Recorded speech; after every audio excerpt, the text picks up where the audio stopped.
तुम यहाँ क्या कर रहे हो अजलान? पलट कर खड़े हो जाओ। अब इससे क्या हो गया? क्या हो गया? हेयर ड्रायर पता नहीं क्यों नहीं चल रहा। पुराना हो गया है मगर काम चल जाएगा। क्या कर रहे हो तुम? अरे दुआ बताया ना, ये पुराना है। इसका मतलब तुम मेरे बाल सुखाओगे?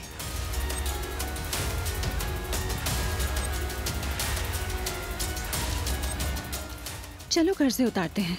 ये तुम्हारे हैं, तुम्हारी शादी के तोहफे। ये मेरे नहीं, हमारे हैं। मेरी तरफ देखो। मुझे शर्मिंदगी होती है।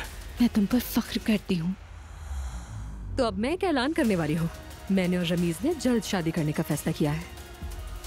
जबरदस्त। क्या मतलब? 2 दिन में सब कुछ मुकम्मल। और वो क्यों? अब्दुल्ला साहब, आप काफी देर से खामोश हैं। सब ठीक तो है ना? खैरियत कुछ हुआ है क्या? नहीं बाबा, कुछ नहीं हुआ। लैला पर तरस आ रहा है। कोई इंसान रेहान के साथ कैसे खुश रह सकता है? तुम रेहान को अपनी कंपनी में कोई जगह दो। वो बड़े कहते हैं ना, दोस्तों को करीब रखो और दुश्मनों को और भी करीब। खैर, मैं तुम्हारी मदद करूंगा। तुम इस कंपनी में काम करोगे। पिछले साल के प्रोजेक्ट के लोगों के साथ हमने बाहर डिनर करने का प्लान बनाया है। सलाम कहना मेरा। तुम्हारा दिन अच्छा गुजरा।